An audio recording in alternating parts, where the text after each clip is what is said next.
Bien, entonces buen día para todos. Vamos con la segunda clase.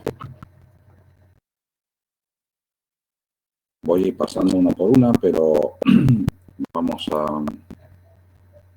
Esa es la planta que les van a entregar para el ejercicio que todos van a hacer. Reitero, este es el grupo particular número 4. Cada uno tiene que presentar en AutoCAD este dibujo. Como mínimo esto. Si quieren agregar algo más, pueden agregar, pero como mínimo esto. Con los datos que le correspondan.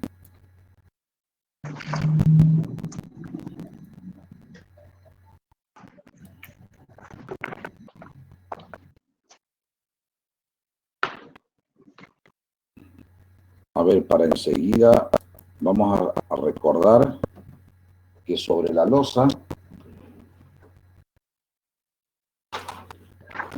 vamos a hacer algunas cuentas a mano, con calculadoras simples si fuera necesario. Cuando empecemos a trabajar con la resolución del problema que se plantea. Entonces, para eso, vamos a recordar que para este caso particular, la carga que le llamamos permanente, muerta, es 0,55 toneladas por metro cuadrado. Estoy anotando, espero que ustedes también estén anotando.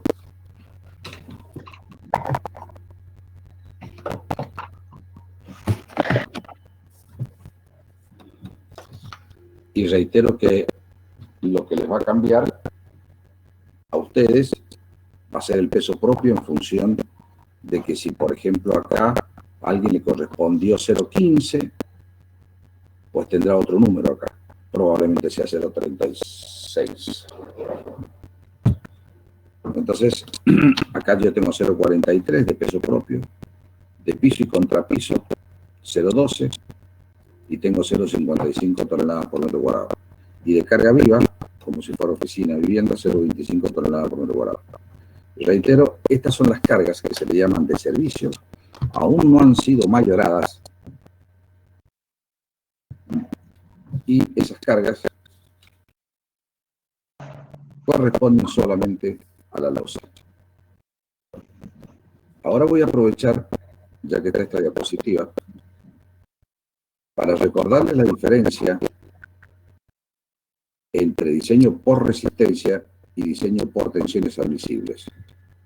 Ustedes seguramente traen más afianzado el concepto de tensiones admisibles, creo, que es lo que hasta ahora han hecho.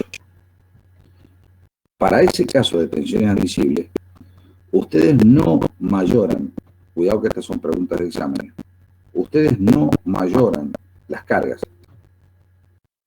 Lo que hacen es dividir aproximadamente por 2 o por 1,75 la resistencia de los materiales. Entonces, si ustedes trabajaran por un método de tensiones admisibles,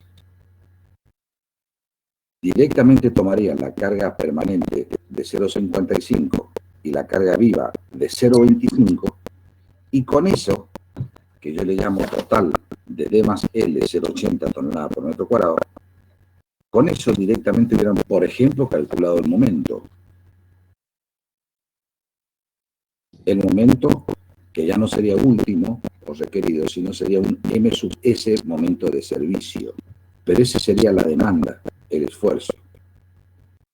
Como ustedes tienen que hacer que su esfuerzo siempre, o sea, lo que lo solicita, sea menor que la resistencia, y tienen que necesariamente tener un factor de seguridad, en el método de tensiones admisibles lo que dicen, tengo un hormigón de H30, o sea que resiste una tensión de 30 megapascal, por ejemplo. Bueno, entonces no, la voy a decir, voy a suponer que resiste 15.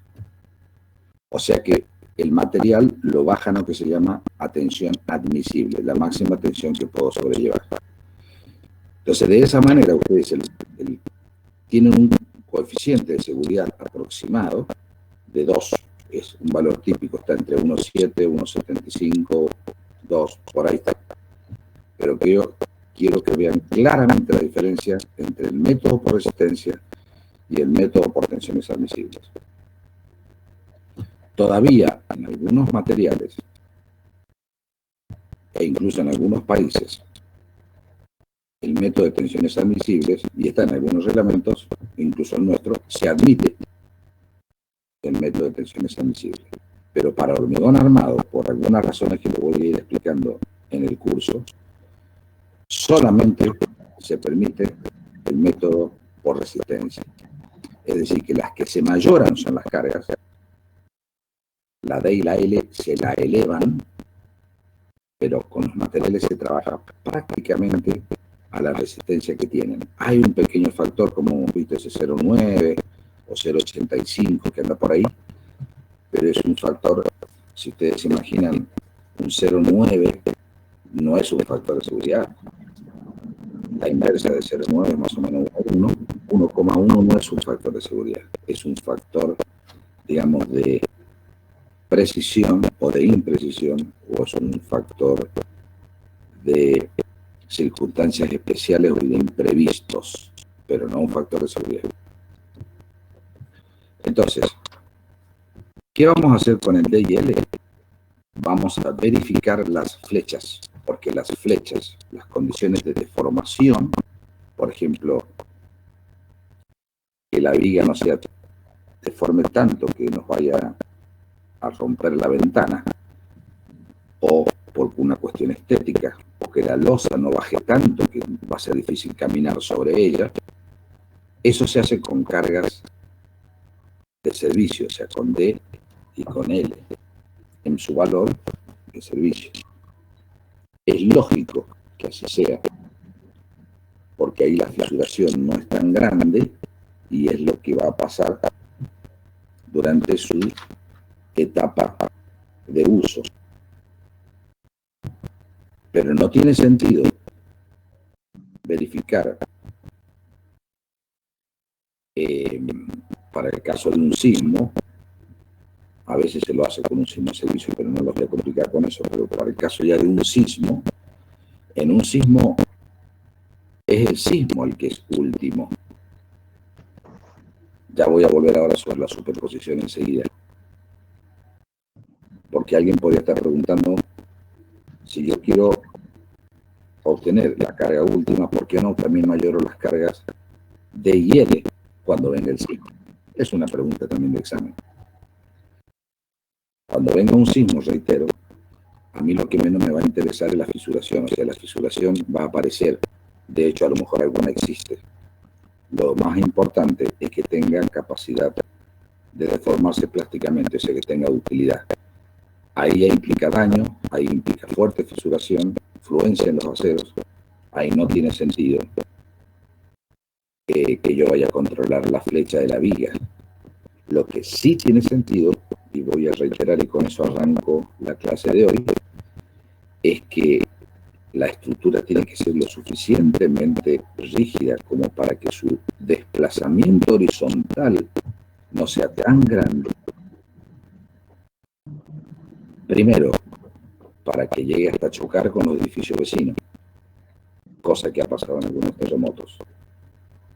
Segundo, que no se deforme tanto que se quiera volcar, efectos P delta que le llaman, se quiera volcar el edificio. Tercero, que las deformaciones no sean tan grandes que el contenido, con el contenido quiero decir la mesa, los televisores, la vajilla, todo lo que esté adentro, no vuele en la cara, cosa que muchas veces pasa. Yo les voy a mostrar algunas fotos. Les reitero el ejemplo que les dije. Si ustedes tienen un edificio de, no sé, no le voy a decir 100 metros, pongámosle ahora si quieren 30 metros. Imagínense ustedes que lo deforman con el 2% en cada piso. Para 30 metros tienen 60 centímetros arriba. 60 centímetros para un lado y 60 centímetros para el otro. O sea, en una décima de segundo, algo que está allá arriba tiene que recorrer 1,20 m. Así que está claro que más vale que el edificio sea, que tenga rigidez también a la acción horizontal. Por eso es importante que desde el inicio lo tengamos en mente.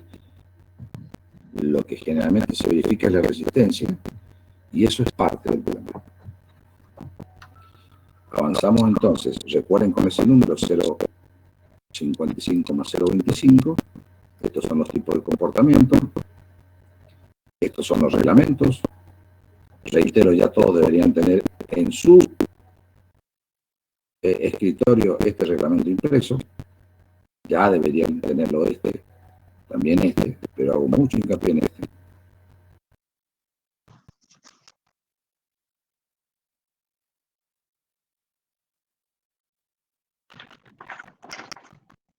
Avanzamos. El tema de la cantidad de acero, vamos a hacer mucho hincapié en eso, los costos. Ahí estaban los estados básicos de carga. Y acá es donde quería decirles esto de que, ¿por qué el D prácticamente es 1, el L es menor que 1, y sin embargo el E está en su máxima expresión? Este es el de la nieve, pero ya les digo, salvo que ustedes diseñan algo que son asísmica y a su vez nieva, por ejemplo, Bariloche o acá las cuevas, y nieva bastante, generalmente no aparece este término. Por ejemplo, acá en Mendoza, capital, en Mendoza no aparecería. A lo mejor en alguna zona, dije mal de Gran Mendoza porque pertenece a la acera, pero quiero decir en la zona del llano. Este S no aparecería. Bueno, entonces olvidémonos un rato por un momento del S. La pregunta del examen es: ¿por qué acá hay solamente 1? Acá hay tal vez 0,25 de L, o sea, 0,25 del 0,25 toneladas por metro cuadrado. Podría ser a lo mejor 0,50. Entonces lo mismo es la pregunta: ¿por qué solamente el 50% de la carga viva? ¿Por qué no mayor acá por 1,2, por 1,4, acá por qué no mayor por 1,6 y le agrego el 100? La respuesta es obvia, pero hay que saberla. Tendríamos pero muy mala suerte de que cuando venga el sismo ese que viene cada 100 o 150 años, o para los chilenos cada 25 años, tendríamos muy mala suerte de que las cargas muertas se hayan incrementado a su valor de 1,2 veces y las cargas vivas estén completas no solamente, sino aumentadas por 1,6 veces. Eso es irreal. Ahí lo que va a ocurrir es que es el terremoto el que está definido para el estado último, es el máximo terremoto que nosotros creemos que va a pasar. Pero cuando pase eso, las cargas son las que están, las que creemos con la mejor predicción posible que van a estar presentes. Eso significa que las cargas muertas estarían presentes en el casi 100%, pero no todos los ocupantes van a estar en ese momento y con el living, comedor y la cocina y los dormitorios todo full cargado y al 1,6. Sería imposible. Entonces hay solamente una fracción. Piensen por favor que si yo le estoy asignando 250 kilos por metro cuadrado, por cada metro cuadrado, o sea, tendría que poner ahí más o menos 4 personas de 60 kilos cada una, y lo tengo que multiplicar por 1,6 y tienen que estar todos y todas juntas en ese ambiente. Es imposible. Entonces, esa es la razón por la cual no se mayora en principio D y se toma solamente una fracción de L. Ahora bien, por el efecto carga sismo vertical, que quiere decir que cuando venga un terremoto, ustedes habrán sentido a sus abuelos o a sus padres o a sus tíos que sentía que el suelo se me levantaba. Bueno, es el efecto de aceleración vertical. Ustedes imaginan que todo lo que sube baja, y baja con la aceleración de la gravedad. Quiere decir que las cargas gravitatorias conceptualmente se amplificarían por el efecto de ese sismo vertical, o la componente vertical del sismo, que no es solamente horizontal. Tiene también componente vertical, hasta de rotación, torsional, para todos lados. Es caótico. Nosotros vamos a hacer simplificaciones, pero el sismo es caótico. Entonces, si uno piensa que la estructura se está yendo para arriba, después eventualmente va a bajar con la aceleración de la gravedad. Este término, que antes no estaba, pero en los códigos, pero ahora ya se ha colocado, bueno, por ahora se lo cuantifica cuando uno aplica acción. Para el caso de Mendoza, alcanzaría 0,2, que reitero, entonces por eso esto se incrementa. 1 más 0,2 queda en 1,2, el F1 queda como F1, y este, que decía E, que era EH más EB, como el EB lo he transformado a 0,2 de D, va a quedar el estado 1,2D más F1D más menos EH, o bien 0,8D más F1L más menos EH. Cualquiera podría pensar que para que vamos a usar el estado 4, si el estado 2 parece que ya es el estado 3 que es más grande, porque acá ya hay un 50% de diferencia. Bueno, nos vamos a llevar algunas sorpresas cuando veamos los análisis, pero les aclaro, y en particular en hormigón armado hay muchas sorpresas, que tal vez este sea el estado más desfavorable que este. Entonces, eso ya lo vamos a ver enseguida.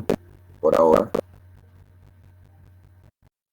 digamos que las tres condiciones a verificar son las que generalmente son las que controlan. Es este que está acá arriba, el de carga gravitatoria más carga, o sea, muerta más viva mayor A, y entre estos dos habría que ver quién es el que va a controlar. Entonces es importante el tema de combinación de cargas, la notación, y acá yo le había dicho que por el método por resistencia, lo que era 0,8 termina en 1,06. Pero claro, no es que haya un gran factor acá, pero si hacemos la diferencia, por ejemplo, ¿cuánto sería? 1,06 dividido 0,8. Fíjese que apenas tienen 1,325 por encima de la carga de servicio. Espero que hayan hecho esa relación ustedes con la maquinita de calcular. ¿Estamos? Apenas 1,325, dice el cociente. Pero si yo lo divido esto por 1,9, perdón, por 0,9, ya estoy casi en 1,5. Y eso sí parece ser una especie de factor de seguridad. ¿Por qué lo dividí por 0,9? Porque ya van a ver que yo voy a comparar el momento requerido o último con el nominal multiplicado por phi. O sea que a la resistencia que me dan los materiales la estoy multiplicando, la estoy bajando por 0,9. Es como si el hormigón de 200 es ahora no 200 sino 180. Si tengo ahí un margen de seguridad. Quiere decir que el real margen de seguridad sería, en este caso, el 1,06 dividido en 0,8, pero multiplicado por la inversa de 0,9. Piénsenlo, porque es así, pero ese sería el margen de seguridad, que se empieza a acercar ya a 1,5 y eso sí tiene un rostro de factor de seguridad. Entonces, para colocar, es decir, para verificar la flecha de este voladizo, yo voy a tener en cuenta D y L. Y después ya vamos a ver bajo qué circunstancias, porque una condición de flecha se hace para de hielo y otra para el SOS. Pero, en definitiva, son cargas sin mayorar para verificar cuánto va a bajar este punto. Y esto tendrá que ser una fracción de esto. Para resistencias, necesito el momento requerido, que es muy fácil de calcular, todos lo saben hacer, 1,06 toneladas por metro cuadrado por 1,85 al cuadrado dividido 2. ¿Por qué me da tonelada? Metro por metro. Cuidado con las unidades, cuidado con el concepto físico. Yo estoy tomando a esta losa como si fuera una viga de 1 metro de ancho. Quiere decir que esto es como si hubiera una carga de 1,06 toneladas en ese metro, por cada metro. En ese metro y por cada metro. Al multiplicarla por 1,85, que va al cuadrado, me va a quedar que cada metro de losa está sometido a un monto de 1,80 toneladas metro. Si se quieren olvidar de que esto es una losa y es como si fuera una viga de 1 metro de ancho, el momento en la viga es 1,80 toneladas metros. La unidad de momento, tonelada por metro. Es lo mismo que decir 180 toneladas por centímetro, o lo mismo que decir 1800 kilogramos por metro. En fin, me van a ver que yo en general las unidades que uso son en tonelada metro o tonelada centímetro, porque para el armado son las más cómodas. Pero el primer llamado de atención que les hago es: los códigos en general están escritos para unidades internacionales, y ahí aparece entonces el newton, el metro, el milímetro, pero sobre todo el newton, el que nos comienza a hacer ruido. Entonces aparece el newton, el kilonewton, que es 1000 veces más, el meganewton, que es 1.000.000 de veces más, y entonces aparece como unidad de fuerzas, pero como unidades de esfuerzos o de tensión aparece el megapascal, que no es más que un newton por milímetro cuadrado o un meganewton por metro cuadrado. Y en los códigos, las unidades que en general usan son megapascal. Por lo tanto, cuidado cuando aparece una raíz cuadrada, porque interpreta que ustedes han introducido el dato en megapascal y no en tonelada ni kilogramo, sino en newton. Cuidado con eso porque lleva a horrores y a anular directamente el cálculo que hagan. Yo reitero, trabajo en las unidades que son más cómodas. Y también una, en torno a cuestión de costumbre, pero ya nada que por la cuestión de decimales es más cómodo el tonelada metro o el tonelada centímetro. Entonces, este es el momento, ahora vuelvo, requerido o último. Esto es la demanda. La demanda tiene que ser menor que el suministro. O sea que vamos a confundir resistencia, que es objetivo de la cátedra, explicar cómo vamos a hacer para que esa losa le pongamos hierro, veamos si el espesor es suficiente primero veamos si el espesor es suficiente en condición de rigidez, también si la armadura es suficiente para condición de rigidez, y también si la armadura es suficiente para que esta losa no se caiga.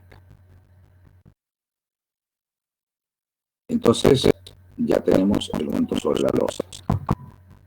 Ahora decía, bueno, ahí está el elemento estructural, y reitero estas son las ecuaciones de diseño por resistencia. Aquí está el 0,9 que yo le decía, que está acá. uno multiplica la resistencia nominal, que es lo que vamos a aprender a obtener para hormigón no, pero dice, no, yo no tengo el 100, tengo 90 por este 0,9. Y si es corte y torsión, no tengo 100, tengo 85. Quiere decir que ahí hay un factor no de seguridad. Cuidado con eso. Es un factor de reducción de resistencia. Nosotros en la cátedra vamos a ser muy estrictos con la nomenclatura para ser preciso al hablar. Tienen que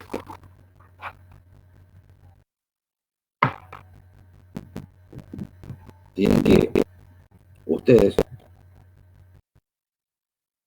encontrar la resistencia nominal de la manera en que nosotros le vamos a decir y después afectar por un factor de reducción de resistencia. Con eso van a encontrar lo que se llama la resistencia resistente de diseño. Este es un procedimiento que vamos a hacer, van a hacer todos los días de sus eternas vidas si son ingenieros. Bien, vamos a avanzar.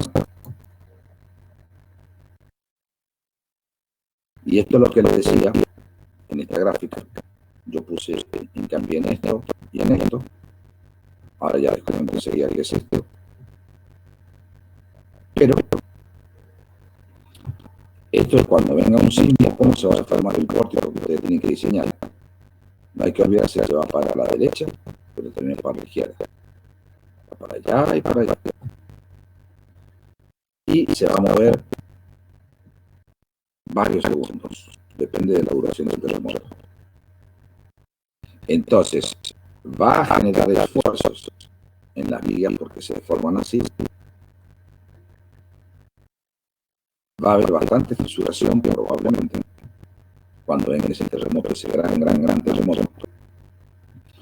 Y lo que tenemos que tener cuidado es que no lleguemos acá. Le vamos a permitir que llegue por acá, mejor si se queda por acá. Pero potencialmente tenemos que estar preparados a que puede llegar a pasar esto. Lo que no queremos es que pase esto. Porque si pasa esto, quiere decir que se les cayó en la cabeza. Y mató a gente. O sea, evitar pérdida de vida, que es el objetivo número 1 del código. Esta vez no se entiende hasta tanto no se ve los daños que provocan los terremotos. Ya les voy a mostrar alguna diapositiva para que vean qué es lo que puede pasar. Ahora, más adelante vamos a empezar a hablar de lo que se llama rótula plástica. Este pórtico, fíjense que ha sido desplazado hacia la derecha. Con esta rotación casi rígida de la columna y con esta rotación casi rígida de la viga, estos son modelos de análisis. Ustedes creo que habrán visto análisis plástico, plasticidad en alguna materia. Bueno, ahora la vamos a usar, se usa bastante en hormigón armado. Lo que estamos queriendo decir es que cuando este pórtico nuestro se deforme hacia la derecha, es probable que el terremoto quiera generar acá una rótula y otra acá, otra rótula, otra acá y otra acá, y tal vez otra acá abajo, acá y acá. Y cuando eso pasa, se generan esas 4 rótulas acá, o esas 1, 2, 3, 4, 5, 6, 7 rótulas acá. Lo que va a pasar es que esta estructura se transforma en un mecanismo, que quiere decir que la estructura pasó de hiperestática a hipostática.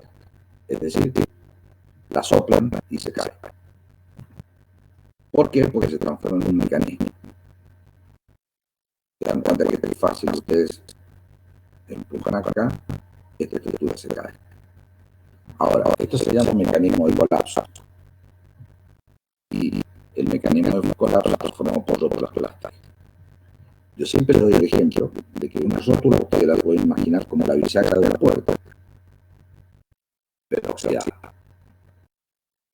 una puerta que le cuesta abrir, una puerta que le cuesta que la abra, porque está recontra oxidada y esa oxidación es similar a la resistencia al giro, o sea, tiene resistencia a momento. Esa es una especie de rótula plástica. En hormigón, lo que va a pasar, vamos a ver, es que las deformaciones crecen, mucho fluye, y se transforman en rótula plástica. La pregunta es, ¿por qué la rótula plástica está acá y acá? ¿Por qué la rótula plástica no está acá, ni acá, ni acá? Bueno, también es relativamente simple respuesta teórica porque después, bueno, el terremoto hace sus cosillas, pero en general, como los máximos momentos por las cargas laterales van a estar en los apoyos, con esta forma que les hice, el diagrama de aumento, obviamente si la viga la armo con la misma cantidad de armadura, o sea, con cierta resistencia definida y la misma, en donde la parte más débil se transforma o se coloca en los extremos, porque allí hay gran demanda y prácticamente la resistencia de la misma. Eso creo que el concepto de eso ustedes deben tener, pero lo vamos a ir afianzando con las particularidades que corresponden al hormigón armado. Avanzo. Acá dijimos la importancia de que no se despliegue la rigidez, aunque, bueno, acá hay otras cosas, pero bueno, ¿qué pasa cuando un edificio se desplaza demasiado lateralmente? Acá ya estamos entrando un poco en tema del trabajo práctico que vamos a comenzar a hacer en la segunda parte del curso de hoy. Y vamos a cuidarnos a que estas flechas a cargas verticales, cargas de servicio, sean razonables, sean admisibles, las podamos permitir, y que ante un sismo esto no se nos vaya demasiado hacia la derecha o hacia la izquierda. Aquí entonces uno ve que la carga muerta está al 100%, la carga viva está al 100%, esto se deforma así.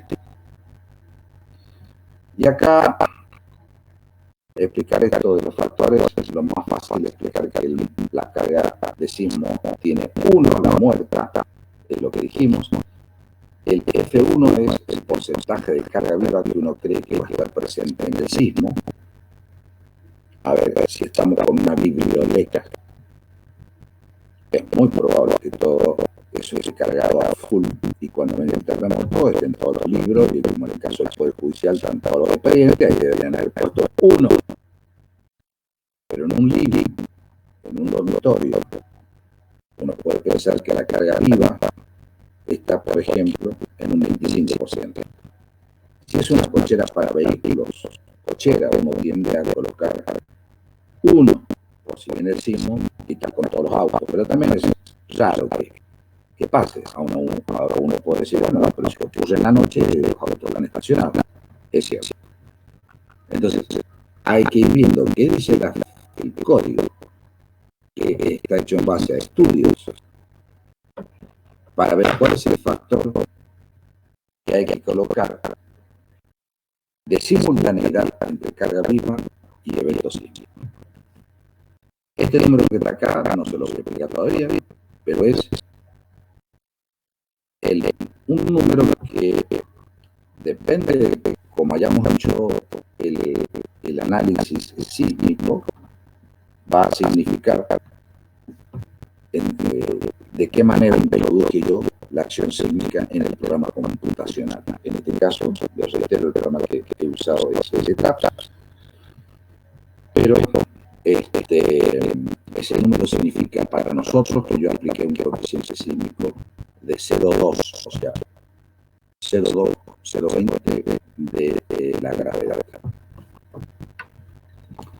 Para qué lugar está, yo se los voy a probablemente explicar más. A ver, ¿a dónde estamos?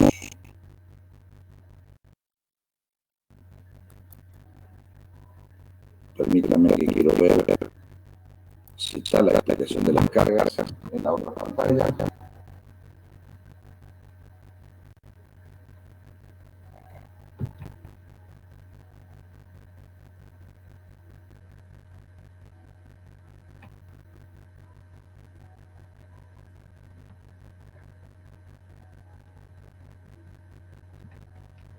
Sí, en la diapositiva 15, voy a tener que volver a la diapositiva 15, ya que por ahí lo que yo les expresé no fue muy claro.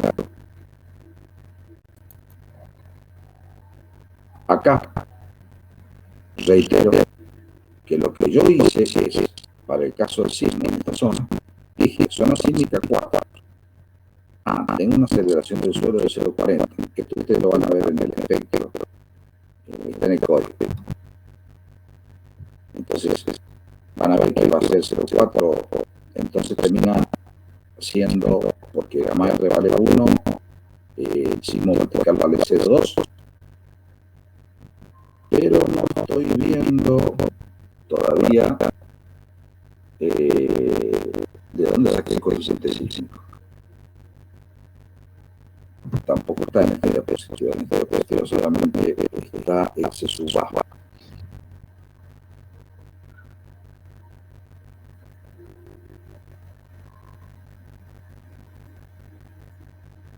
Estoy buscando ahora si está o si está más adelante.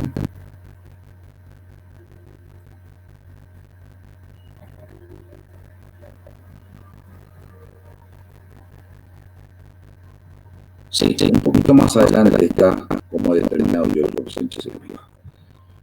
Pensé que lo había pasado. Bueno, sigamos por adelante, estamos en la 20.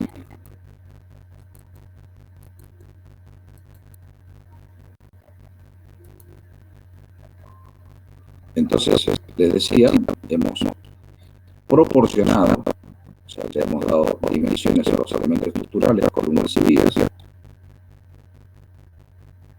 que satisfagan condiciones de deformación y de resistencia, y en esta diapositiva quedan muchos números, pero nos tenemos que concentrar solamente que atrás está el pórtico en el que no he degradado nada, o sea, no he tomado efecto de fisuración, o sea que he tomado la inercia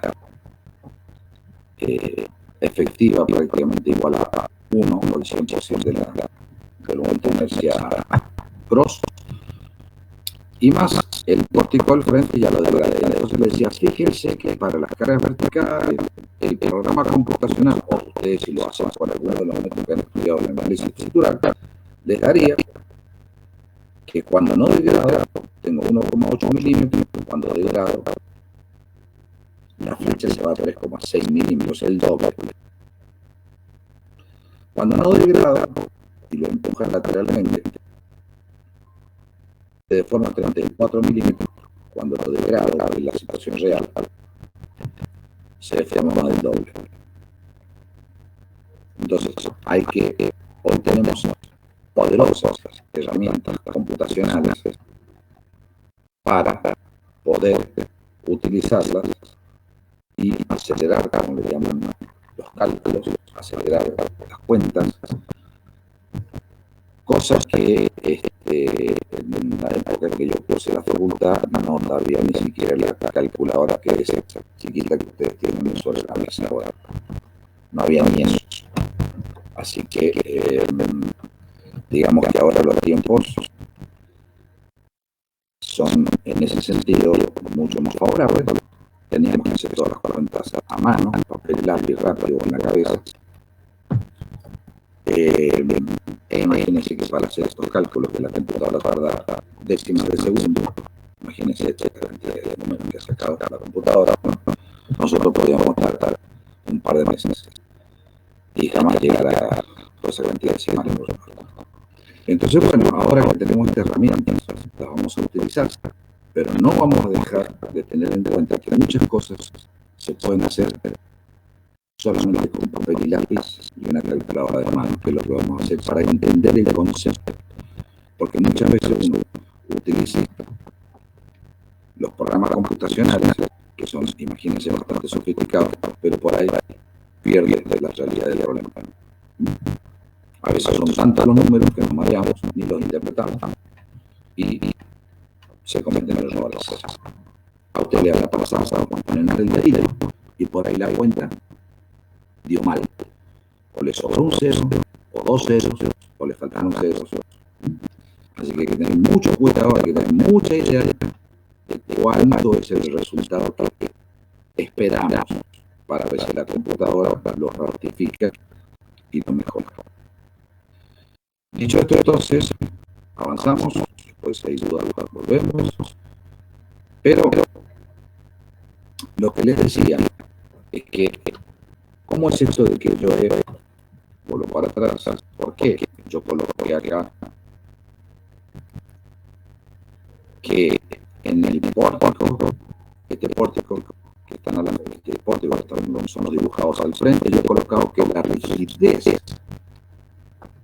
de la viga es apenas el 40%, como no viene de la viga, es apenas el 40% del DH sobre 2. En el caso de la viga, en el caso de la columna, apenas el 50%. Conceptualmente, si yo empezamos por esto, digo que la viga es el 40 por 60 y su momento de inercia la he reducido al 50%. Es como si numéricamente, en vez de una viga de 40 por 50, tuviera una viga de ¿cuánto? Por 50. Es como si fuera de 20 por 50, porque ahora el momento de inercia que ve por H sobre 2 le quito ancho porque es más fácil quitárselo al cubo. Y es como si pudiera tener una viga no de 40 por 50, sino de 20 por 50. ¿Por qué? Por el efecto de fisuración.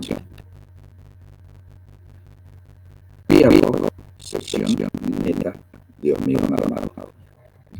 En el caso de las vigas, que son de 35 por 55, tomamos la calculadora.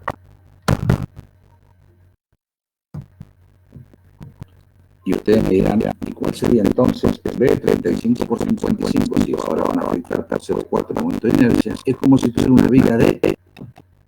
Y lo más fácil es multiplicar punto 35 por punto 4, que les da 14. Es decir, que la viga en vez de 35 centímetros de ancho, es como si tuviera 14 centímetros de ancho.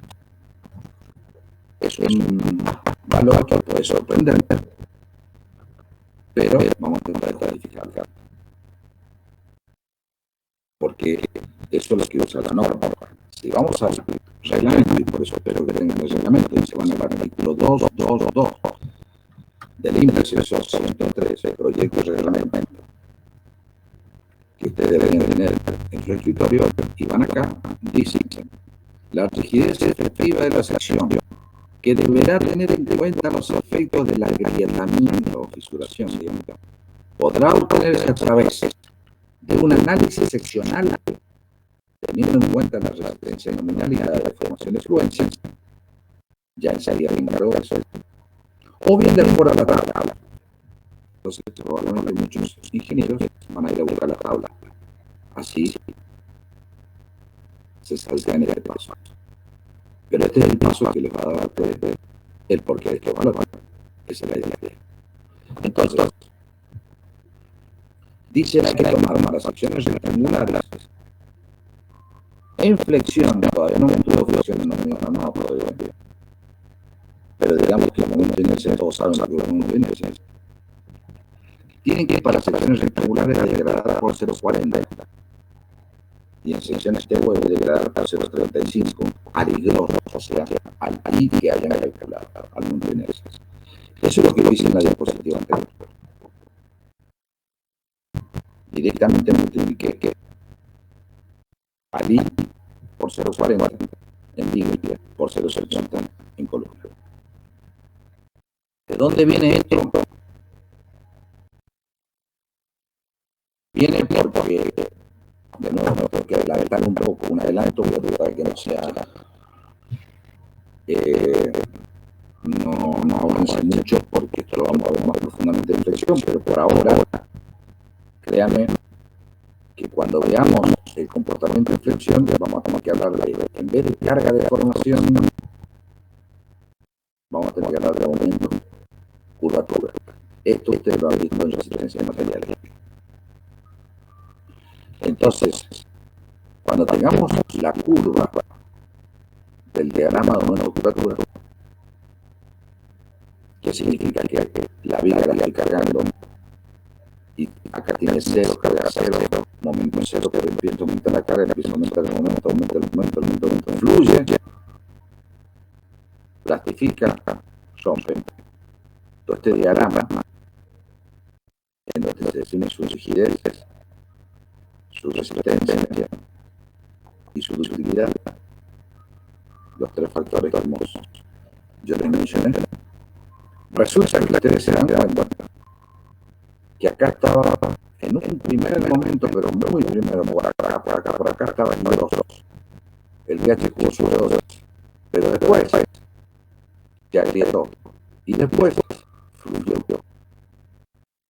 Así que, ¿cuál es la rigidez que hay que tomar para los análisis estructurales si nosotros sabemos que vamos a por acá? La respuesta de la estructura va a estar por acá. Esperen, no va a estar por acá. Si no va a estar por acá, yo no puedo tomar el aumento de inercia completo y hacerme el desencendido como que no pasó nada. No, esto se va a agrietar, va a estar cerca de la falencia o va a fluir. Así que la rigidez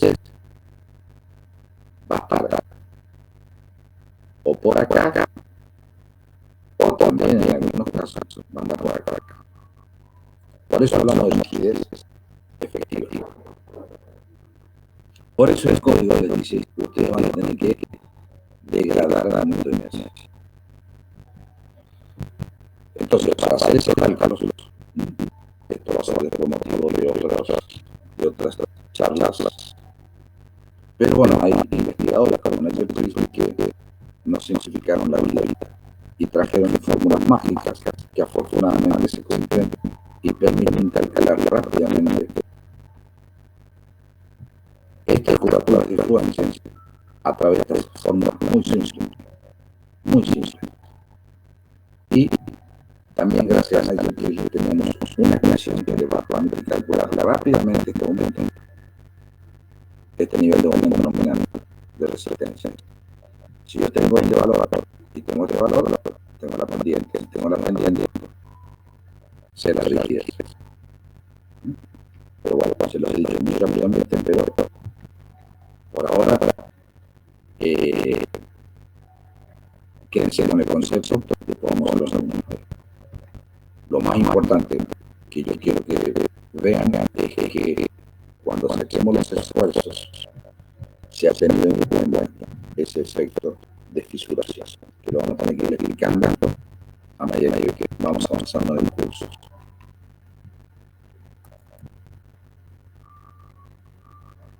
Acá hay un ejemplo de cómo puedo encontrar para una viga como la que nosotros tenemos que diseñar la curva de diagrama de momento de curvatura, la simplificación y la rigidez es efectiva. No voy a detenerme en estos números porque tengo que avanzar, pero créanme que no son muy complicados. Tengo que avanzar para que lleguemos a que ustedes en la segunda parte comiencen a trabajar con la parte práctica. Pero esta diapositiva es fundamental, lo vamos a volver a ver.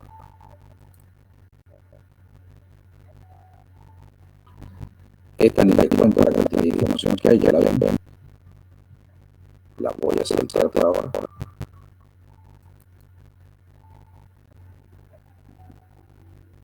A ver, en esta la salteo, pero Pero con todo estos números, créanme que esto es lo que dice el código y esto es lo que yo encuentro. O sea, el código no está tan mal. Digamos que está bastante acertado, por supuesto. Esto es por el camino de justifíquenlo, vieron eso que yo subrayé, a través de un análisis seccional, o vayan a la tabla. Esto es venir por acá, es la primera parte, es la que vamos a aprender a hacer en el curso, es la que corresponde, es la que el ingeniero debe hacer. Y si no, bueno, va a la tabla. Así que no se lo voy a demostrar porque esto implica conocer la flexión, pero justifica de alguna manera. Estoy intentando justificar los valores que nos dice el código, que no están nada mal. Esto ya es para el caso de columna, de nuevo. ¿Por qué tomé el 0,5? Y parece ser que ando por acá.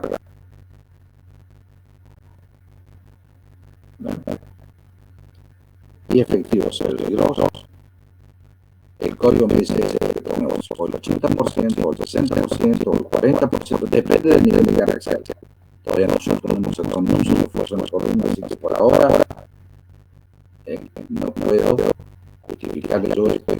Pero créanme que después lo vamos a hacer. Parece que ya estamos por acá.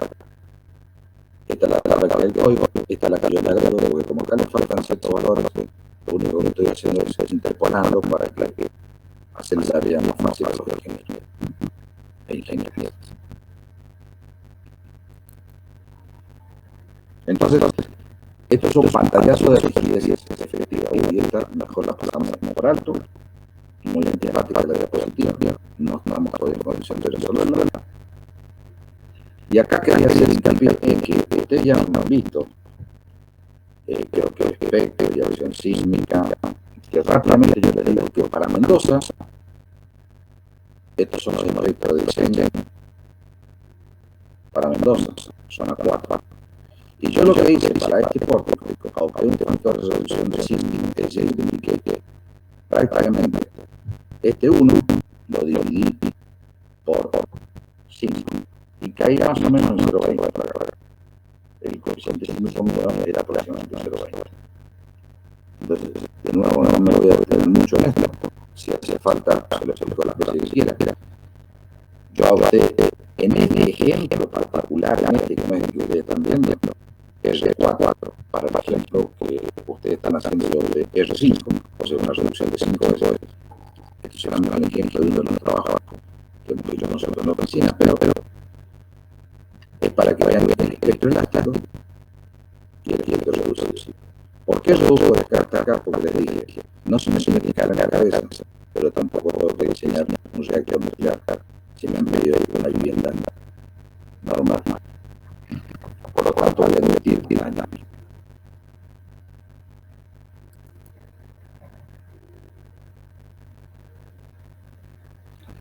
Bueno, con el tema de las deformaciones, es lo que les decía.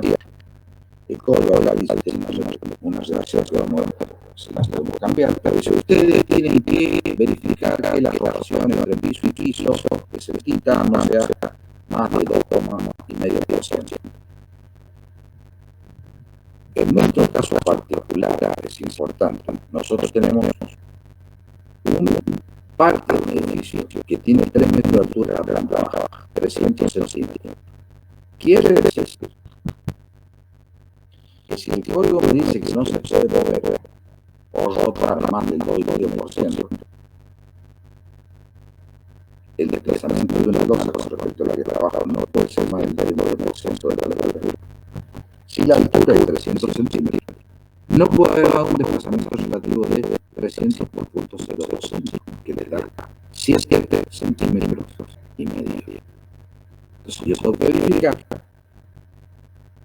que la dilación de la columna para ese terremoto de Mendoza va a ser hasta que no supere los 7,5 centímetros. Esto no me gustan acá, no voy a detenerme mucho. Quiero ir a la parte práctica de realidad, pero van a ver que necesito que esto sea menos de 7,5 centímetros, precisamente en la realidad. Disculpen, pero hay muchos conceptos nuevos que ahora se los tengo que tirar como un baldazo en sus primeras clases, pero después ya vamos a ir aclarándonos. Este es el factor de reducción, yo no me lo voy a detener en este. Pero yo le dije que hay que usar, bueno, no me detengo, pero les digo que lo que usé fue para acá. Para parte puedo usar 7 como máximo, bueno, yo usé 5, después explico por qué. Pero voy a usar 7. Que no me he usado 5, puedo usar 5, 4, 3. Y aquí está nuestro ejercicio.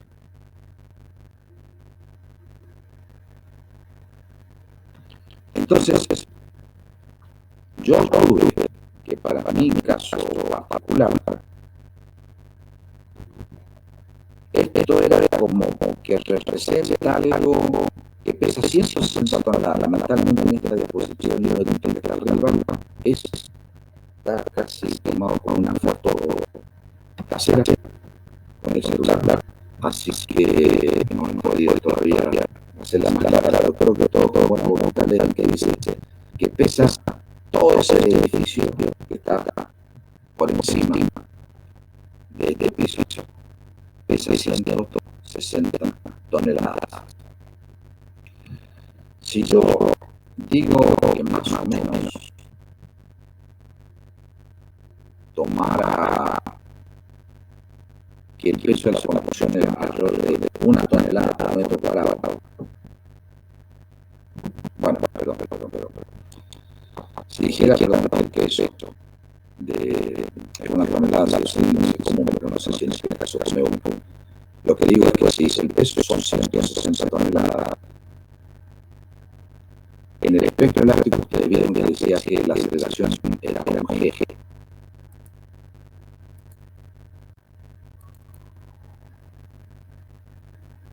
Si yo ando por acá con el nivel del edificio, en este tramo, y tengo entonces aprovecho para explicarle el concepto de cómo se usa el efecto. Pero si yo tuviera que mi edificio anda por acá en cuanto a pedido, a lo mejor un poquito más de 0,10, 0,12, y no supera el 0,7, estoy en el zona. Siempre va a corresponder un G, es decir, si ustedes quieren que su respuesta sea elástica como un reactor nuclear, tienen que diseñar, si pesa 160 toneladas, con una fuerza cinética de 160 toneladas lateralmente, o sea, una eje vertical y una eje horizontal. Como no vamos a hacer eso, vamos a ir por ejemplo.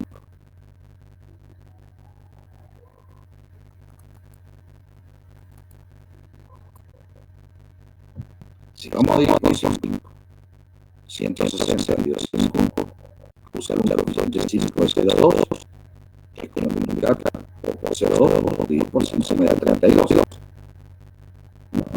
Espero que se vea más o menos claro. La fuerza lateral es 32. Yo acá les hago, a ver, ¿a qué correspondería esto? Más o menos en la zona espacial. Y si tomara, yo le dije recién 1 tonelada por metro cuadrado. Sí, es lo típico, pero también puede ser 0,8 toneladas por metro cuadrado también, si no era un edificio no es tan pesado. Es como si tuviera en esta planta, fíjense que tengo 12 y pico, 12 y moneda, 12,60 por 4, tengo casi 50 metros cuadrados de zona de influencia entre la losa, las vigas, las columnas, todo están en una zona de unos casi 50 metros cuadrados. Quiere decir que si tengo 0,50 metros cuadrados y si todo esto, más la sobrecarga que tiene que va a estar presente en el sismo, todo eso fuera 0,8 toneladas metro cuadrado, resulta que el peso de cada losa es como si fuera de 40 toneladas. Si tuviera 4 pisos, esto, y no uno solo piso, o sea, no solamente estas losas, sino 3 losas más arriba, o sea, 4 losas de esta dimensión, el peso de todo lo que coloca arriba sería alrededor de 160 toneladas. Lo que le estoy queriendo decir es que esto es como si tuviera un edificio de 4 pisos. ¿Por qué lo hicimos así? Porque necesita que la fuerza sísmica tenga cierto valor importante para que haya una fuerza sísmica para que merezca ser diseñada por un vidrio. Si lo hago con una cosita de una planta, me va a dar una cosa chiquitita. Entonces, trata un poco la explicación del por qué. Entonces, he ahorrado 32 toneladas como acción sísmica horizontal.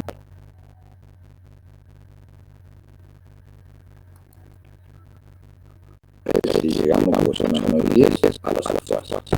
Vamos a suponer entonces que pasada todas esas etapas, y ya empezamos a mostrar un poquito más en tema asociado a la misma parte de la clase. Vamos a suponer entonces que ya he definido, tengo los estados últimos de carga para, en este caso particular, para la grilla, porque vienen de la losa, las cargas de la grilla que le vienen a través de la losa, y la carga sísmica también. Vamos a suponer que por ahora, créanme, que ustedes lo colocan en este programa súper moderno, es el programa más famoso en el mundo, para que se medía la electrónica transgénica en todos los servicios de Estados Unidos, de todos lados del mundo, se hacen con el CAPSAP. Nosotros vamos a hacer una humilde estructura de 2 y 10 columnas, como una prueba.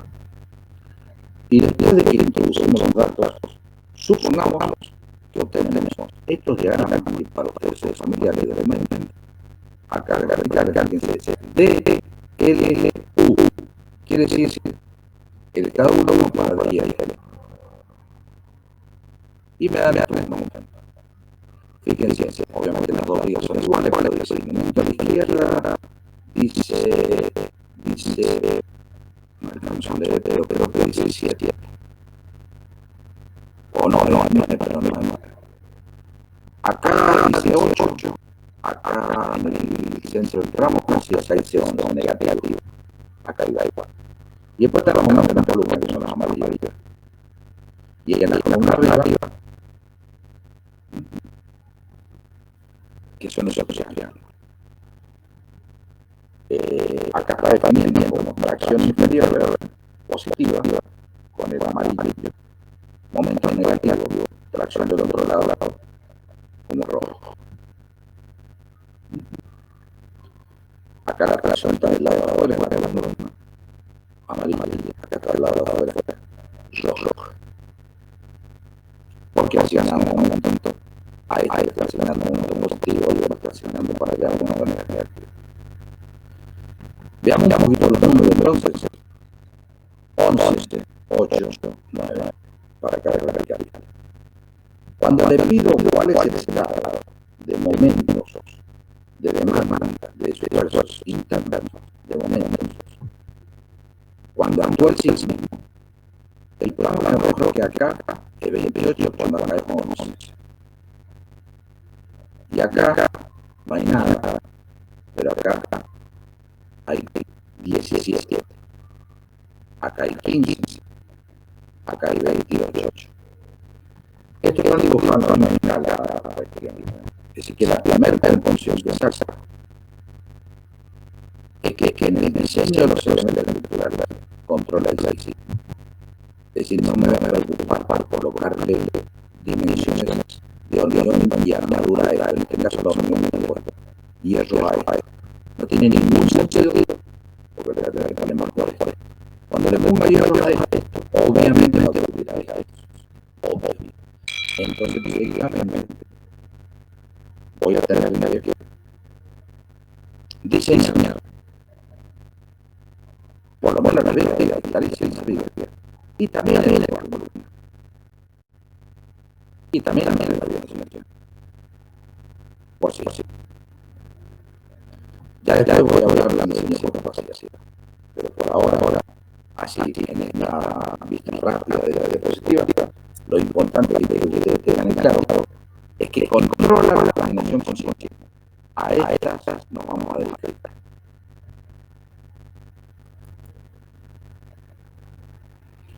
Ahora voy a mirar un poquito más en detalle cómo fueron sacados los resultados. Fíjense que yo en el ejercicio práctico que le hemos dado, ustedes van a tener que aplicar el doble de fuerza acá, que acá y acá. Fíjense que por qué ocurre eso. Yo lo puedo hacer a mano, calcarlo prácticamente. Y con esto que me pueden cuenta, le vamos a ganar a descansar. Y los resultados van a ser casi iguales. Como yo sé que la combinación de carga respiratoria altísima va a surgir justamente de sumar los esfuerzos por carga respiratoria y por sí mismo, voy a obtener los de carga respiratoria separados de los de carga sísmica. Y después los sumo. Si obtengo solamente los de sismo, en columnas hídricas, si voy a sumar a de carga respiratoria en columnas hídricas, y ahí tengo la resultante que yo le quiero decir. ¿Cuál es la particularidad? ¿Por qué se lleva esta columna? Estoy diciendo que se va a llevar el doble de fuerza horizontal esta que es. Eso ustedes lo saben a poco, que han estudiado en análisis estructural de resistencia de materiales, que la rigidez de la columna depende de la rigidez de las ligas que se aplican a ellas. ¿Por qué?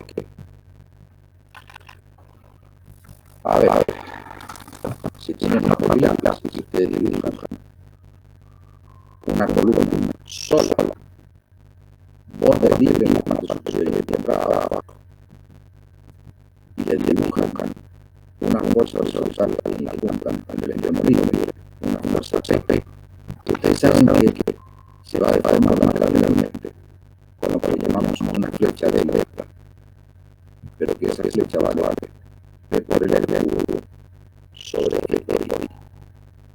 Eso es lo de tal vez recordar. Pero la verdad se deforma con ese P por el ángulo sobre el ecuador. Se deforma así porque está libre hacia arriba. O sea, esta columna está libre hacia arriba. Pero esta columna está tomada por esta otra liga. Y la particularidad de la diferencia es que esta otra columna está tomada por esta sola liga. Quiero decir, la rotación en este nudo está impedida a esta columna por eso la liga. Pero la rotación en el punto de la columna para esta columna está impedida por dos ligas, el doble de elementos que restringen la rotación. Por lo tanto, ya está viendo casi la relación del 2. ¿Qué pasa? Esta línea sí, pero la realidad ustedes saben que la estructura es como si fuera de cuatro pisos. Yo la he sacado acá, la he cortado para facilitar los análisis. He hecho lo que se llama un diagrama de cuerpo libre. He sacado todo lo que está arriba y he puesto la acción que lo de arriba ejerce solo lo de abajo. O sea que todo es la fuerza sísmica que de arriba se le transmite hacia abajo. ¿Y por qué? Que este le dan 6 y este le dan 8 y este le dan 8? Por eso estoy tratando de explicar de que la columna cuando está en entrada y libre, la deformación se me pide que los otros de 6, pero si ahora dibujo la misma columna en la misma altura H, pero en vez de postrada arriba y abajo, y la desplazo lateralmente, el del delta, en vez de ser por los globos de por el globo de 12, es decir, se deforman 4 veces menos, simplemente porque la hemos traído. O sea que en vez de deformarse, fíjense, así, en vez de deformarse, ahora la realidad de deformarse así. O sea, no giro ni más abajo, ni arriba. Entonces, esta está en condición más favorable que esta. Por lo tanto, el cronograma computacional me dice, el cortante acá es 8, 16, 8. 8, 16, 8. Como yo ya sé más o menos lo que iba a dar, les dije, coloquemos 8, 16 y 8 como junto en partida. Por lo tanto, entonces, si eso sé que prácticamente la realidad acá en la ingeniería, una diferencia de los 10, 15 o 20% que casi es ser exacto. No trabajamos con dos decimales, no tiene ningún sentido, no. Esto realmente es una muy buena suposición, casi exacta. Fíjense que si yo ya sé que fuerza lateral le va a cada viga, a cada columna, ustedes en el caso que le haya correspondido 20 toneladas, va a poner 5, 10, 5. Por lo que le expliqué recién. Entonces, como esto tiene 1,5 metros, no hace falta hacer un doctorado para darse cuenta que 8 por 1,5, 12. Ya tenemos 12 acá. 16 por 1,5 es 24. Lo ven ahí, 24 adelante. 8 por 1,5, 12. O sea que eso lo podemos hacer a mano, si sabemos que es 8, 16, 8. No hace falta por ahí. Esto salía en plan, pero obvio, era lo que nos va a dar. La otra suposición que vamos a hacer es que los puntos de intenciones se corresponden en la media. Este aumento es casi igual a aire. Este es el acá.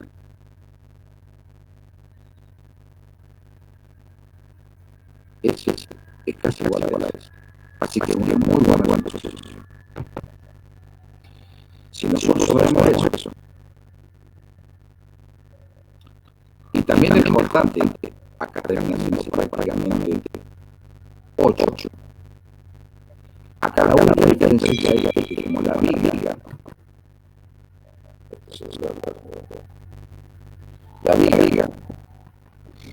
tiene su altura, el programa computacional me da en el filo de la viga y en la sección crítica, o sea, abajo, porque no hace falta que diseñe la viga, la columna en el eje de la viga, porque realmente acá tenemos unos muros, así que el momento no se acá a cara inferior de viga, acá está directamente al lado de la columna. Entonces van a ver muy fácil sacar acá, si tenemos los números, los momentos en las columnas, y una vez que tenemos una columna, sacamos la columna de la viga. Eso es parte del ejercicio que vamos a hacer a partir de las 10. Ya vuelvo a hacer con esto, pero con esto voy a decir que claramente se puede trabajar en forma aproximada y con una calculadora simple. Y se nos corroboró con la salida del cronograma funcional. Vamos a ver hacia dónde vamos acá.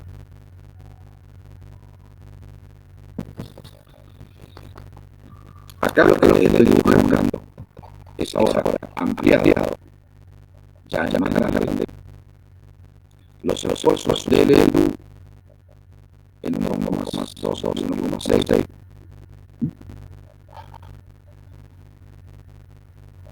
Quedan igual de lo que habían probado antes. Este es el 8, este es el 7, este es el 2, el 2, el 8, el 7, y la columna 9, casi 0, casi 0, 9, casi 0, 9. En este momento no conocemos los momentos en vigas y columnas, y particularmente los momentos en las vigas. Lo primero que le llevo acá es que las vigas no son rectangulares, son T o L. Vamos a trabajar con vigas T y L o L. Y acá, ¿por qué se saca el otro estado solo?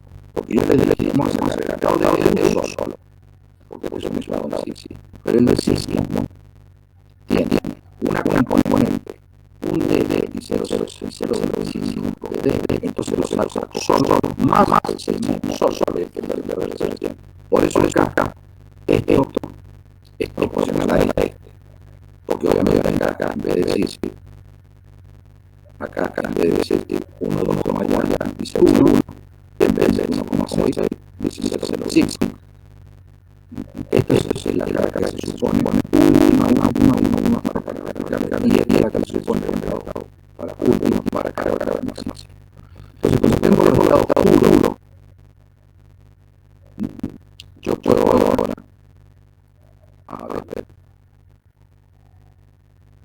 irme adelante. Momento entre los tres en la liga, solamente por el lado 0,05 de recién, con el resistir, que dice 22,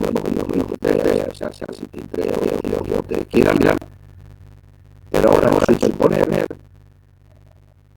este me queda 23 más 6, perdón, 23 menos 6 de lado, porque gana el positivo antes de que el número de referencia, si es que el 22 no sé que se va a dar 8,9,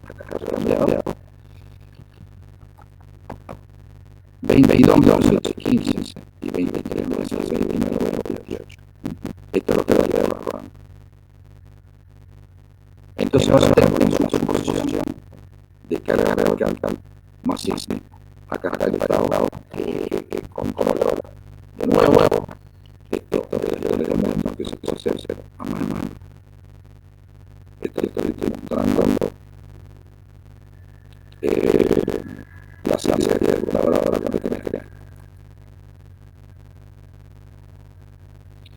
Con esta predicción de las combinaciones y códigos son más complejas y concretas y en número numerosas, pero creo que eso es la última. Pero vamos a centrarnos para no cambiarnos con nosotros, si cambiamos los conceptos en solamente el lado de carga, última carga de territorio y última marxismo, solamente suponiendo que aquí habrá una vez la carga muerta, 0,5 la carga de la vida y una vez la horizontal. Entonces, como última diapositiva, le digo que son saltos que van a dar en el track para cada uno de los 4 grupos en los que se van a manejar de la diferencia. En mi caso particular, yo elegí y elegí el grupo número 4. Es decir, que si las ustedes deberían hacerlo conmigo en la clase, pero el que deben tratar será el 1, el 2, el 3, el 4, el 5, depende del que lo toque en el sorteo. El grupo 4, yo he supuesto el 8, 16 y 8. ¿Por qué sucede eso? Reitero, por mi cuarto de 6, 5, mi fuerza 5, 32. Hay el otro y el va a poner 5 y el 10, 5.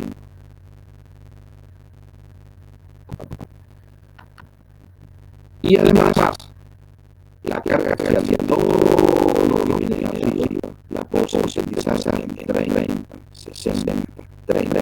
Usted va a dar lo más o menos, porque evidentemente que la acción de esa columna en plan le va el doble de la que le va a esto y le va a esto. Así que se le va a estar sentando al lado de los grupos de la valla de 30. Esto sumado a la carga que sobrevive ahí, porque la losa del piso y solo el movimiento va a generar esfuerzos. Suposiciones para el órgano con la carga de mano. Para las combinaciones de I y L se suponen volúmenes articulares en las situaciones. Recuerden cuando yo le nombré que casi el momento en las situaciones, o sea, la base de la volumen era hacia cero.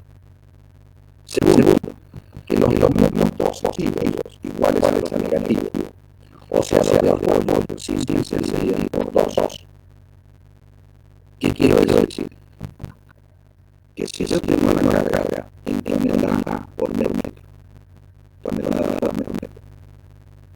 se la luz en un de la esencia de una liga, simplemente voy a ver por el operador de 8, pero sería ahí, por el operador de 8, sería ahí. Que es una segunda encuentro, ustedes tienen un por el operador de 8. Pero, como no es por el operador de 8, casi siempre voy a ver, vamos a suponer que las condiciones de energía son altamente negativo, positivo. Por lo tanto, por lo cual es como si me diera lo cual dice el 6, por lo cual dice el 6. Y tiene el día de momento positivo y negativo a cargar. Tercero, para el símbolo B, o sea, corte de FFP de alcohol, estado duro, se supone que la población será legal, absorbe el 90% y las devuelve que viene el 5%. Cuarta suposición, para la MN, suponer punto de inflexión por volumen de la altura. Acá ya suponiendo el punto de inflexión de esto en la mitad de la altura, en la superior, en la inferior, en la mitad de la altura. Así que acá, y el corte por el mismo, corte, acá 16. Este momento 16 segundos y medio, me da 4. Pero también se dice acá, que por el número me da 4. Y otro es 4. El 8 me da 212. Y si lo coloco acá, me da 212. Así que el tiempo se va a tener que colocar por volumen. Si tengo que colocar por volumen, por equilibrio, por no verlo con la equilibrio. Entonces, repito, su posición 4 para la promedio, supone poner un punto en la columna de la altura. Obtenemos el momento de en extremo de vigas y desde colgar el momento por posición de la viga. Es decir, directamente para la suposición del signo. Vuelvo para atrás. Una vez que el 23 se hace un cuadrado, ahí está. Una vez que lo he puesto, ni siquiera lo que pensé en su marido. Y ¿por qué voy a hacer eso? Lo deberían hacer en un concepto, se llama distribución de la cantidad de daño con conceptos. No se hace, pero me dio para el trabajar en la práctica. Yo lo como ahí, hablando de la resolución del daño. Pero tengo que ir dijo, de nuevo, el amigo me ha dicho, pero si ustedes van a sumar ahí, y van a tener, pero van a hacer la distribución, si van a bajar ahí, van a subir ahí, van a bajar ahí, van a bajar ahí, aumentar el nivel. Si van a hacer eso, porque directamente no empezamos con el momento de y acá de cada uno fíjense, 6 es casi a las 7. Así que si quieren ver en cuánto momento esta habitación siempre voy a y yo creo que si es 102 para no poner como 5 si es 7 más 5 negociamos ahí 7,2 sería si fuera simplemente o sea si acá calcular y fuera un número positivo. Entonces, este indicador de abajo, muchachos, no se compliquen. No hay directamente.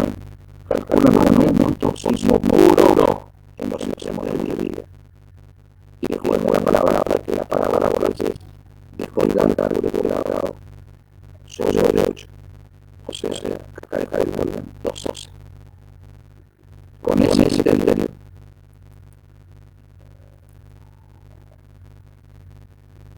ustedes van a tener los movimientos para diseñar las vigas. Vamos a empezar por las vigas. Nos vamos a concentrar en las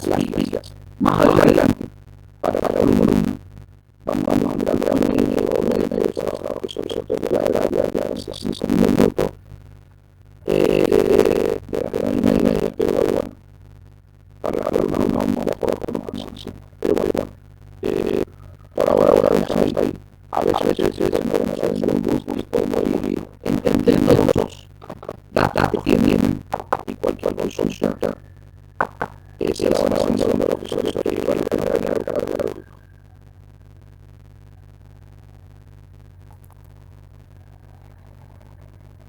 Bueno, no sé si están por ahí. Ustedes van a hacer 4 grupos, que va a ser el número 1, el 2, el 3 y el 5. Pero bueno, dejamos entonces para los alumnos cursantes el grupo 1, 2, 3 y 5. Y para los alumnos que están de oyentes, que no tienen intención de regularizar en este cursado, tomen por favor el grupo 4. Volvamos un poquito a las consignas. Bueno, como les decía, lo primero es ponerse a dibujar en forma rigurosa, identificar las demandas D, L y E y hacer el análisis de carga, más o menos como lo vieron también en la teoría que les daba el ingeniero Llopis. Una vez hecho el análisis de carga, el paso siguiente es determinar las solicitaciones. Para eso me voy directamente acá al punto 6, donde van a determinar en forma independiente las solicitaciones para las cargas D, para las cargas L y para las cargas E. Les conviene, ya saben eso, hacerlo en forma independiente para después aplicarles coeficientes, sumar, restar, hacer lo que corresponda para obtener los diagramas o las solicitaciones últimas. Así que bueno, ese sería el tercer objetivo, el tercer punto importante a encaminar. Resolver la estructura para cargas D, L y E. Una vez que la tienen resuelta para esas cargas, el resto ya es combinar. Por ejemplo, el punto 7, van a obtener el estado último para cargas D y L, que bueno, es, según lo que han visto en teoría, es el 1.2 de D más 1.6 de L. Y por más que los códigos hablan de otros estados combinados para cuando aparece el sismo, nosotros vamos a trabajar con un estado simplificado, que es este que les colocamos acá como estado último para cargas D, L y E.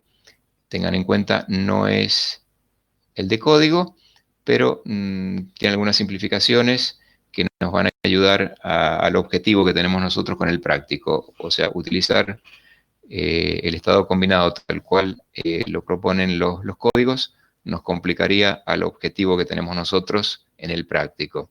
Así que directamente, cuando aparece carga E, vamos a utilizar ese estado combinado. Y bueno, ese es otra gráfica que van a tener que hacer. Bueno, lo de la parte gráfica se habla en el punto 8. Por supuesto, resuelto el punto 6 y el punto 7, es inmediato la resolución o el dibujo de las gráficas.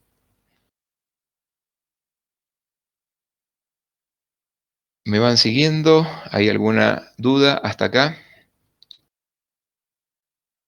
No hay problema que alguno abra el micrófono si tienen dudas y las presentan en este momento.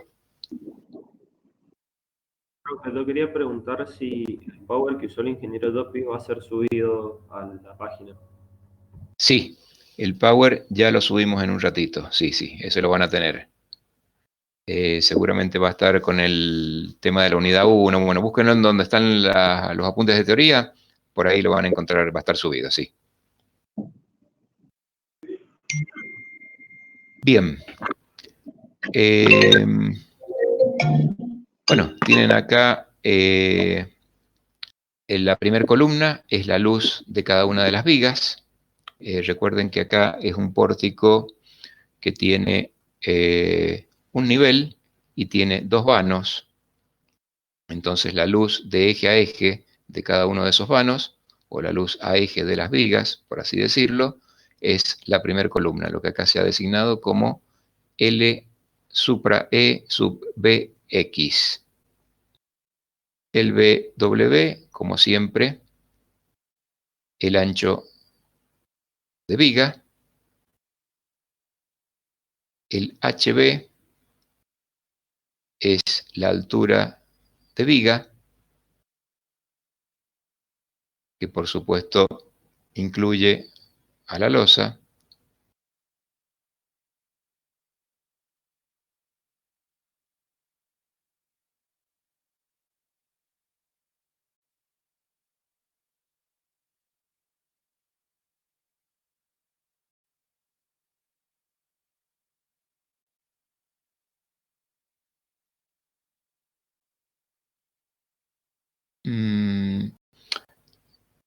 Los subíndices C son los que hacen referencia a la columna. Las columnas tienen un ancho B sub C y una altura H sub C. El L supra E sub S es lo que en la figura tienen como LS, es la luz de las losas. La luz de las losas. HS es la altura de las losas. LI es la dimensión en la dirección perpendicular a la de esta figura.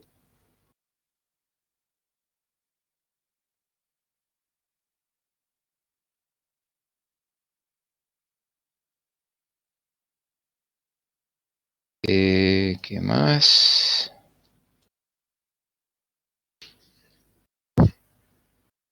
Bueno, LX es la dimensión en la otra dirección. Y A sub inf es área de influencia, o sea, es el área sobre la cual están las cargas, de las cuales se hacen cargo la viga y las columnas que aparecen dibujadas. W es eso que se mencionaba esta mañana, es la carga vertical total. Se las damos como dato, porque en realidad no es la carga correspondiente o asociada a un nivel, sino que aproximadamente son las cargas que pueden corresponder a 4 niveles. Eso, según se explicó, bueno, es para darle un poquito más de carga a la estructura y que salga una estructura un poco más real. Y el F sub E es la fuerza horizontal equivalente a la acción sísmica, que es la fuerza que, como se vio esta mañana, está aplicada a mitad. Bueno, acá no la tenemos. Está aplicada a 1,5 metros de altura sobre la viga del primer nivel. Esa fuerza es la fuerza total del piso, con lo cual la van a dividir ustedes, como vieron esta mañana. El 50% lo va a tomar la columna intermedia y cada una de las columnas de borde va a tomar el 25% restante. Acero ADN 420, hormigón H30. Bien.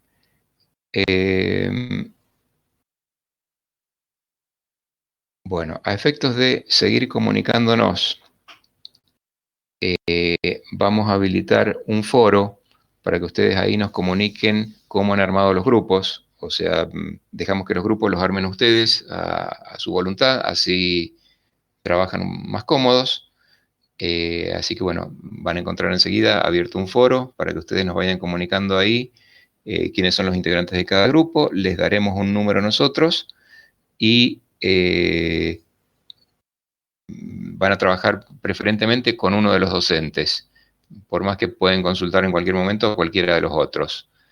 A partir de ahí, bueno, ya cada uno fijará sus horarios de consulta, porque bueno, lo que hemos hablado de tener la geometría hecha, el análisis de carga y las solicitaciones, es tarea que tiene que estar para el día martes que viene, con lo cual, bueno, van a necesitar seguramente 1 o 2 consultas intermedias para poder llegar a ese objetivo para el día martes.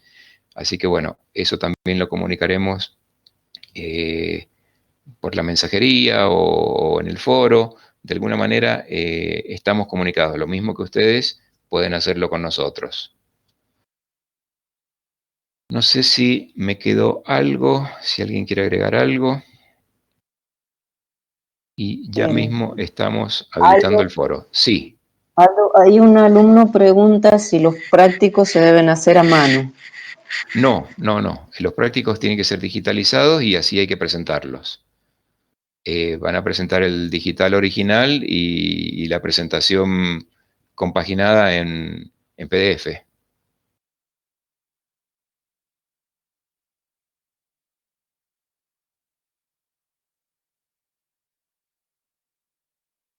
Profe, sobre eso, soy Juan, mucho gusto. ¿Podríamos, Sí. o sea, se puede hacer a mano, escanearlo y digitalizarlo o hacemos directamente en Word? No, hay que hacerlo en Word. Bien. Hay que, sí. Hay que usar Word, Excel, AutoCAD, y de ahí, hacer una compaginación y ahí sí hacer una presentación en PDF, pero en archivos originales. Bueno, dicho eso, esto creo que ya no hace falta tenerlo. Lo que hacemos ahora es habilitar ese foro, así ya van comunicando ustedes los grupos. Y bueno, son las 11 menos 10. Yo les diría que nosotros estaremos acá, no sé, hasta las 11:15 presentes. Tienen la posibilidad de empezar a hacer algo en este momento y bueno, consultarlo.